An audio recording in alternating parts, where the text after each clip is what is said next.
He's worked with everyone from Diana Ross and Stevie Wonder to Donnie McClurkin and the Clark Sisters. But this weekend, he'll be making his conducting debut at Carnegie Hall. Wow. Here with more on the event and his career as a multi-genre recording artist, Damien Sneed. Welcome to Arise. Thank you. It's great to be here. Carnegie Hall. Yes, that's pretty impressive. Wow. Very humbling. Yes. Now, most people know you from being a gospel artist, but you like to be preferred or referred to as a multi-genre recording artist. So what other types of music do you perform, and which do you like most? I perform classical music. I'm recently doing some work with Lawrence Brownlee, who's been here as well. Also, I do jazz music with my mentor, Wynton Marsalis. Nice mentor. And I just like American music, period. And I think it's good to show young people that you can study any style of music and you can still be able to appreciate and perform different genres and not be pigeonholed. That's true. I like that. We've got to talk about conducting at Carnegie Hall. I mean, my goodness, that is the dream. What's it like for you to achieve a milestone like that in your career? This is definitely a milestone. Being adopted and growing up in Georgia, this is something I talked about. You know how the adage goes, you know, practice, practice, practice gets you to Carnegie Hall. It's a little surreal. My nerves are starting to kick in a little bit, and I really am going to have to control my emotions because this is something my father's passed now, but we used to talk about this. I would drive by Carnegie Hall when I first moved to New York. This is just going to be an awesome, awesome, humbling experience. Wow, my goodness. Yeah, so talk to us a little bit about when you first met Wynton and how he became to be your mentor. I first met Wynton in Augusta, Georgia in 9th grade, and he was performing at the Imperial Theater in my hometown, and I met him backstage. And after that, I would start coming up to New York and going to his home. At that time, that was by Juilliard at Lincoln Center, and spending time with him, and my parents would even come up. And it's just so amazing that now I have an opportunity, I've had the opportunity to actually conduct Wynton himself, but now having the opportunity to debut his work, The Abyssinian Mass at Carnegie Hall, it's like a dream come true. There are not many times where people get to actually not just meet their mentor, but actually work with their mentor as well. Now, how did you go about meeting him exactly, and why do you think he invested in you?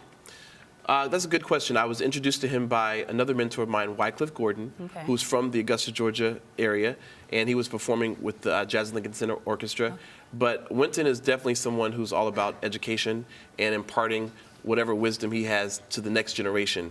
And I'm one of the many people that he has taken the time to mentor and to impart wisdom to, and I'm just lucky and blessed to be one of those people. Yeah, now both of you also star in the PBS documentary, Everyone Has a Place. Now what can audiences expect with that documentary? That's awesome. It features myself and Wynton Marsalis and my choral group, Chorale Le Chateau, 70 singers from all around, from the Metropolitan Opera, Broadway singers, Grammy Award winners that are in that group.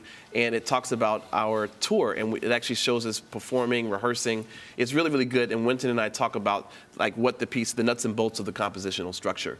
And allowing cameras into that I mean, you get a bird's eye view, and it's very rare people get to see two remarkable people at the top of their careers in their process. What was that like for you, allowing the cameras in?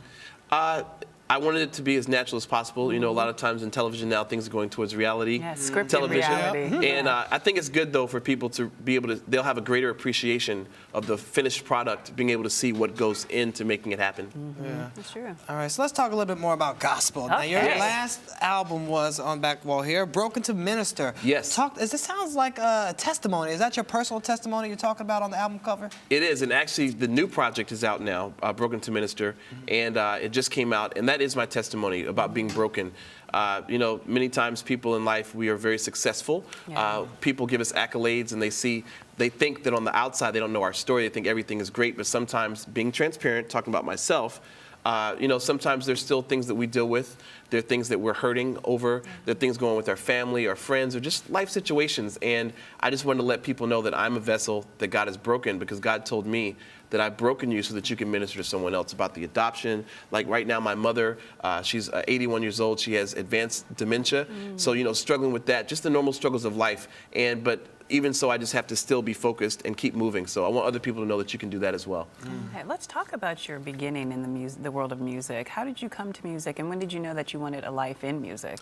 Good question. Well, my parents, before they adopted me, the great Jesse Norman sang at their wedding. And Jesse's another mentor of mine who's from Augusta, Georgia. So I could have been outside playing. Didn't matter what I was doing. My parents would call me inside, wake me up if I was asleep, and say, you have to watch Jesse Norman at Lincoln Center. So it's so interesting that now I'm having an opportunity to perform at these same halls that she's performed at, and to get to accompany her as well. And you know, that's just amazing, just how things have come full circle. Full circle. Yes. Yeah, now, is it true that you actually started playing the piano at 3 years old and were hired by the church at 8 years old? Actually, I was hired by the church at 5. No. Yeah, playing for the senior choir. The senior choir of all choirs. I have a cassette tape. I'm going to release it soon, you know, like on my next recording, of myself at 3 years old playing piano and singing. And you're not just banging on the keys, you're actually playing songs. There's a little banging, but there's some chords. But I'm actually singing full songs, so yeah. There are a few chords, yes. So you're a prodigy. Well, I don't know. Well, it's hard to call yourself a prodigy, but you're a prodigy. Either way, you're very successful. Thank you. What do you think your father would think of all your success now at Carnegie Hall, Lincoln Center, albums out? My father would be very pleased. That's a very touching part of my story, because my father was very invested in my career. He was very invested. It's great when young people have family and parents in a community that supports them, that takes them to lessons. It was the community. It was Delta Sigma Theta, you know, sororities, like my mother was a member of that. It was college alumni groups, the community, the churches that came together and gave me what I needed in Augusta to be able to come to New York and do what I'm doing now. Wow, it took a village. Yes. And you're the result of the village success. My goodness, Thank you. Congratulations. Thank you. Carnegie Hall, you're taking a lot of pictures? Oh, a lot of pictures and some video, hopefully. And some video. Yes. Well, congratulations and good luck with all, my friend. Thank you so Can you show us much. a little conducting move? Show us how you're going to have your hand. Okay. Sure, yes. Okay. You know. Okay. Oh. Okay. Yeah, that's Good. professional. Yeah, you're supposed to keep it up, you know. I'll keep it up so everyone they can can see your facial expressions as well if you want to conduct with your eyes, yes. I like that. Are we ready? Can we do backup for you, just in case? Sure, sure. All right, we understudies. Why don't you conduct us to break? Yes, good. conduct us to break. And you're watching Arise Entertainment 360. Boom.